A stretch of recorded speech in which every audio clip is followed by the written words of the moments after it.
Hello everyone, welcome to the channel Mantra. आज हम लोग देखेंगे कि एडेप्टिव इम्यून रिस्पॉन्स में कौन से ऑर्गन इन्वॉल्व होते हैं।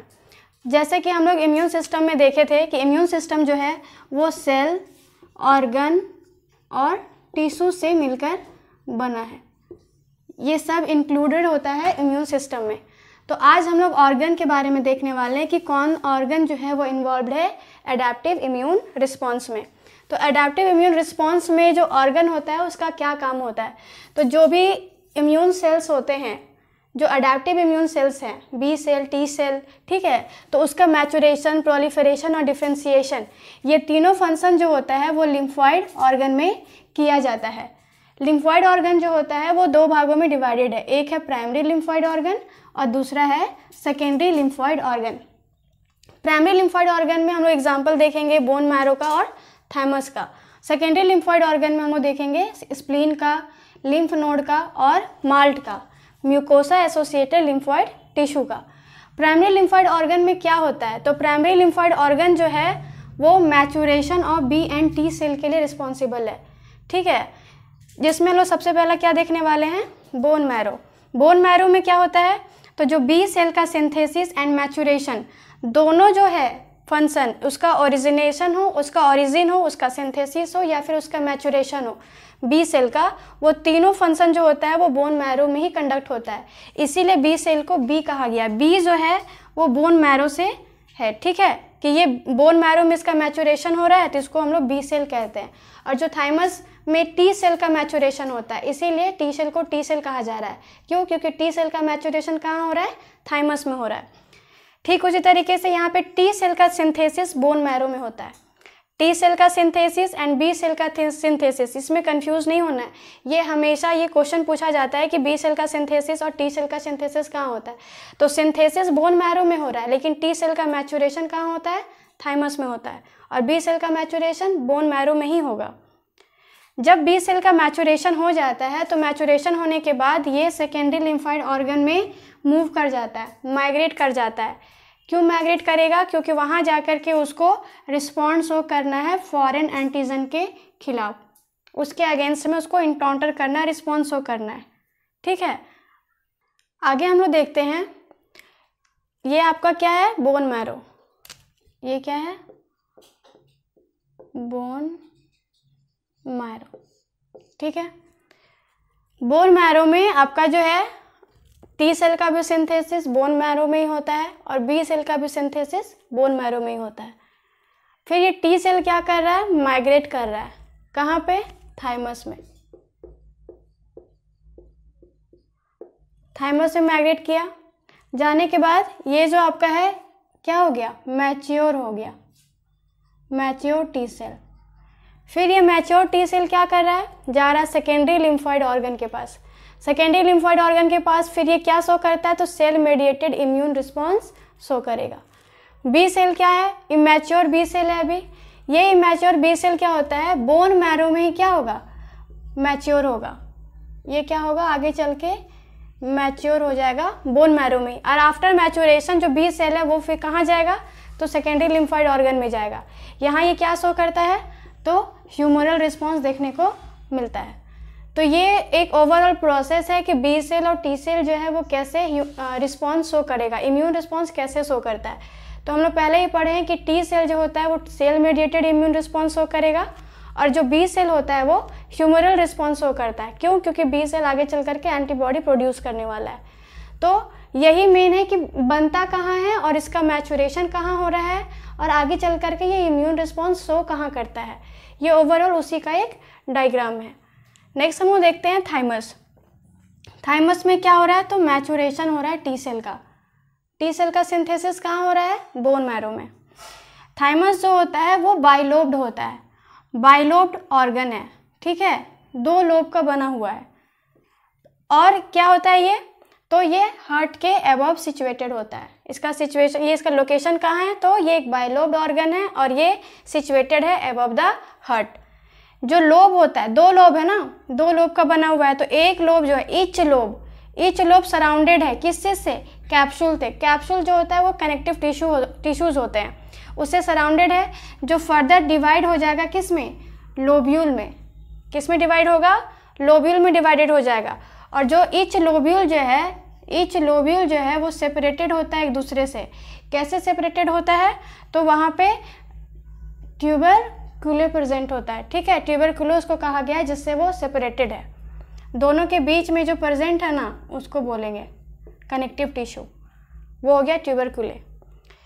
फिर ईच लोब्यूल जो है उसमें 2 कंपार्टमेंट देखने को मिलता है, दोनों में कितना, 2 कंपार्टमेंट है। ईच लोब्यूल में 2 कंपार्टमेंट है, आउटर कंपार्टमेंट और इनर कंपार्टमेंट। आउटर कंपार्टमेंट को हम लोग कहते हैं कॉर्टेक्स और इनर कंपार्टमेंट को कहते हैं मेडुला। कॉर्टेक्स में क्या होता है, तो टी सेल का मैचुरेशन होता है, और मेडुला में क्या होता है कि टी सेल क्या करेगा, कॉर्टेक्स से माइग्रेट होकर के मेडुला जाएगा, ठीक है। मेडुला में जाने के बाद उसका इनकाउंटर या इम्यून रिस्पॉन्स देखने को मिलता है, किससे, मैक्रोफाज और डेंड्राइटिक सेल से ये इनकाउंटर होते हैं। हो सकता है कि मैक्रोफाज और डेंड्राइटिक सेल्स जो हैं वो क्या लाए होंगे, एंटीजन रिप्रेजेंटेटिव सेल है ना ये सब, तो ये एंटीजन लेकर आए होंगे। तो इसका जो मेडुला में आने के बाद टी सेल कहाँ मूव करेंगे, कॉर्टेक्स में आने के बाद मेडुला में मूव करता है, जहाँ जाके वो इनकाउंटर करेगा मैक्रोफाज और डेंड्राइटिक सेल्स को। नेक्स्ट हम लोग देखते हैं secondary lymphoid organ. Secondary lymphoid organ में क्या होता है, तो B and mature B and T cell जो है वो माइग्रेट कर जाते हैं कहाँ पे, सेकेंडरी लिम्फॉइड ऑर्गन में। यहाँ पे क्या होता है, तो यहाँ पे ये जो भी एंटीजन है उससे इनका फर्स्ट इनकाउंटर देखने को मिलेगा, और उसके बाद यहाँ पे उसका डिफ्रेंशिएशन हो जाता है effector cells and memory cell में। अगर ये क्वेश्चन आता है कि B cell and T cell का मैचुरेशन कहाँ देखने को मिलता है, तो प्राइमरी लिम्फॉइड ऑर्गन में, और उसका डिफ्रेंशिएशन कहाँ होता है, तो उसका डिफ्रेंशिएशन होता है आपका सेकेंडरी लिम्फॉइड ऑर्गन में। डिफ्रेंशिएशन होकर क्या बनाते हैं, effector cells and memory cells, ये सब पहले के वीडियो में देखे हैं। सेकेंडरी लिम्फॉइड ऑर्गन का फंक्शन क्या है, सेकेंडरी लिम्फॉइड ऑर्गन क्या करता है, फॉरेन एंटीजन को ट्रैप करेगा, ठीक है, फॉरेन एंटीजन को ट्रैप करेगा। सेकेंडरी लिम्फॉइड ऑर्गन के पास लिम्फेटिक सेल्स हैं, कौन कौन, बी सेल टी सेल है। एंटीजन वहाँ पहुँचा रहेगा तो ये लोगों का क्या काम रहेगा, बी सेल और टी सेल का, बी सेल का काम रहेगा कि वो एंटीबॉडी को प्रोड्यूस करे ताकि उस एंटीजन को किल किया जा सके, और जो टी सेल है वो एक्टिवेट हो जाएगा स्पेसिफिक एंटीजन के लिए।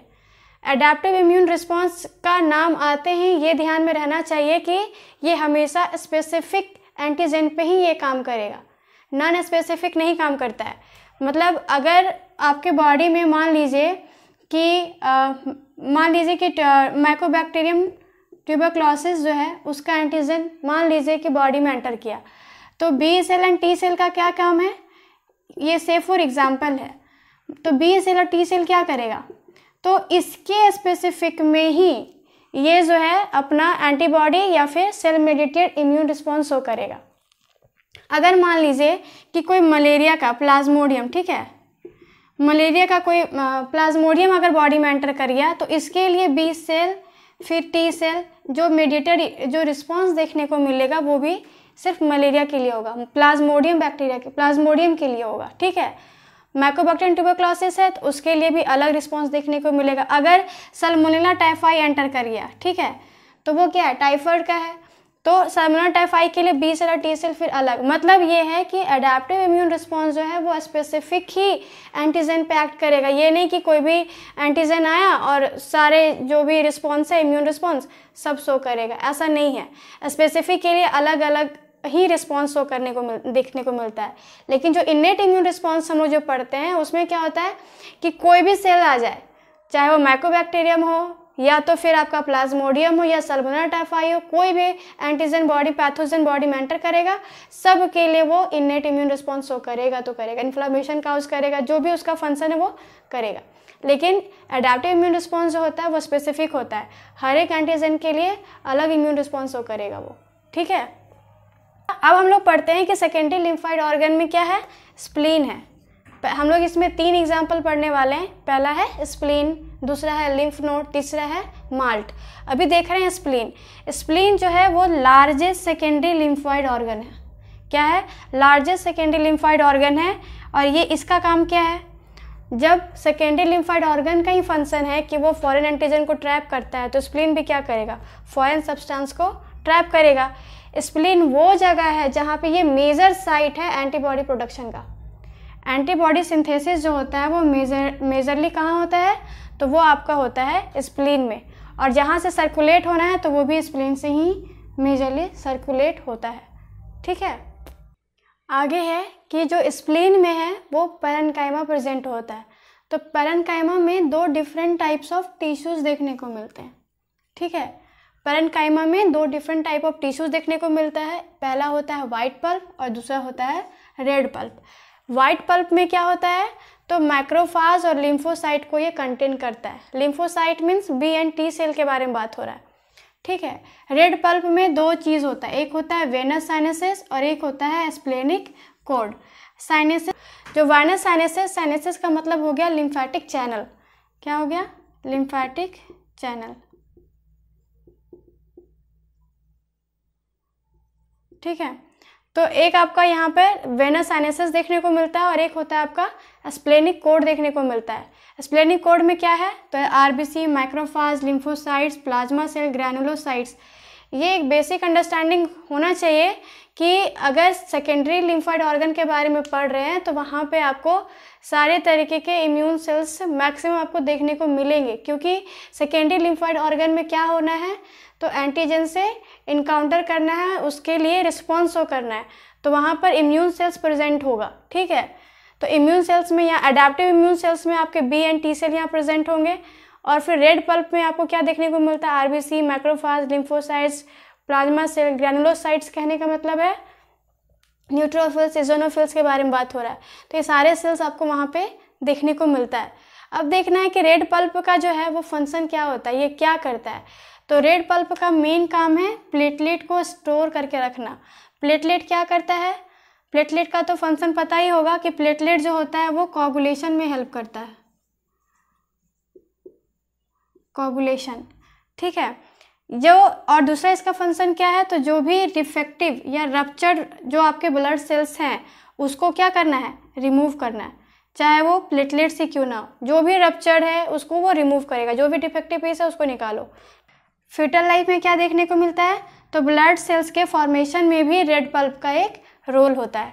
मेनली इसमें 3 फंक्शन देखे। पहला फंक्शन प्लेटलेट को स्टोर करेगा, दूसरा फंक्शन जो भी रप्चर और डिफेक्टिव ब्लड सेल्स है या फिर प्लेटलेट्स हैं उसको रिमूव करेगा, और थर्ड फंक्शन क्या देखें, तो फीटल लाइफ में ब्लड सेल के फॉर्मेशन में हेल्प करता है। इसी को हम लोग हेमाटोपोइसिस भी कहते हैं, हेमाटोपोइसिस कहा जाता है। ठीक है, नेक्स्ट है हमारा लिम्फ नोड। लिम्फ नोड कैसा दिखता है, बीन शेप्ड। इसका स्ट्रक्चर लिम्फ बीन शेप्ड है। यहाँ पे हम देखेंगे इसका स्ट्रक्चर दिया हुआ है लिम्फ नोड का। लिम्फ नोड में आप यहाँ देख पा रहे होंगे कि यहाँ पे एक एफरेंट लिम्फेटिक्स है और एक है एफरेंट लिम्फेटिक्स। यहाँ पर ए है और यहाँ पर ई है। इसके थ्रू लिम्फ जो है वो एंटर करता है, और ये जो एफरेंट है इसके थ्रू जो है वो आपका लिम्फ एग्जिस्ट करता है। लिम्फ में आपका होता है क्या कंटेन करता है, तो एंटीजन। लिम्फ क्या कंटेन करता है, एंटीजन। लिम्फ का बहुत सारा फंक्शन है, बट इम्यूनोलॉजी में इसका मेनली हम देखेंगे कि लिम्फ जो है वो एंटीजन कैरी करता है। और ये यहाँ पे चैनल होता है, कौन सा चैनल, लिम्फेटिक चैनल, जिसको यहाँ पे साइनसेस भी कहा जाता है, साइनसेस। ठीक है, अगर मेडुलर से क्रॉस कर रहा है तो मेडुलरी साइनसेस, अगर कैप्सूल से क्रॉस कर रहा है तो सब कैप्सुलर जो साइनसेस होते हैं, उससे ये लिम्फेटिक चैनल से होते हुए ये एंटर करेगा और एग्जिस्ट कैसे करेगा, तो एफरेंट लिम्फेटिक से एग्जिस्ट करता है। तो इसका मेन काम क्या है, तो ये एंटीजन को लेकर आया। एंटीजन को लेकर आया, ये एक सेकेंडरी लिम्फोइड ऑर्गन है, तो यहाँ क्या प्रेजेंट होगा, यहाँ पे प्रेजेंट होगा आपके जो भी लिम्फोसाइट्स हैं या बी सेल, टी सेल है ना, मैक्रोफाज, डेंड्राइटिक सेल्स, ये सब यहाँ प्रेजेंट होगा।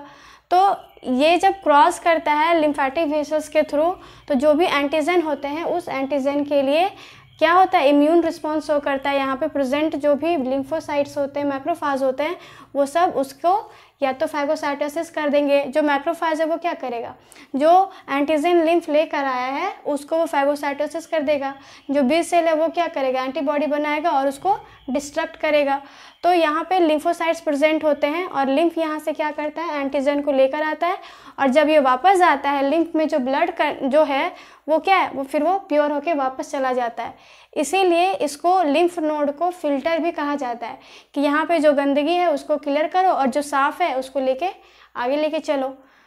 लेकिन यहाँ पे क्या हो रहा है कि लिम्फ एंटीजन लेकर के आ रहा है, एंटीजन को किल किया जा रहा है, रप्चर किया जा रहा है, फिर फ्रेश ब्लड को वापस से एफरेंट लिम्फेटिक्स के हेल्प से क्या किया जा रहा है, फिर उसको बाहर लेके जाया जा रहा है। तो मेनली जो लिम्फ नोड का फंक्शन होता है वो एज अ फिल्टर होता है, ये एज अ फिल्टर काम करता है।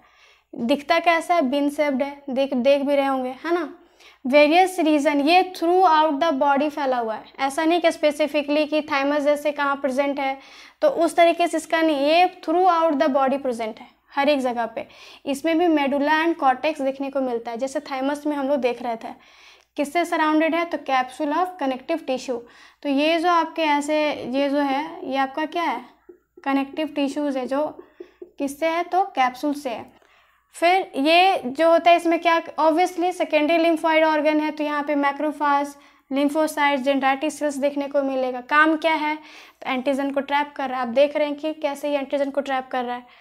इसका फंक्शन क्या है, फिल्टर। मेनली हम लोग को क्या याद रखना है कि लिम्फ नोड जो है वो फिल्टर करता है। ये फंक्शन इसका कैसा है, फिल्टर के जैसा इसका फंक्शन है। दिखता कैसा है, तो बीन शेप्ड में है, प्रेजेंट है थ्रू आउट द बॉडी।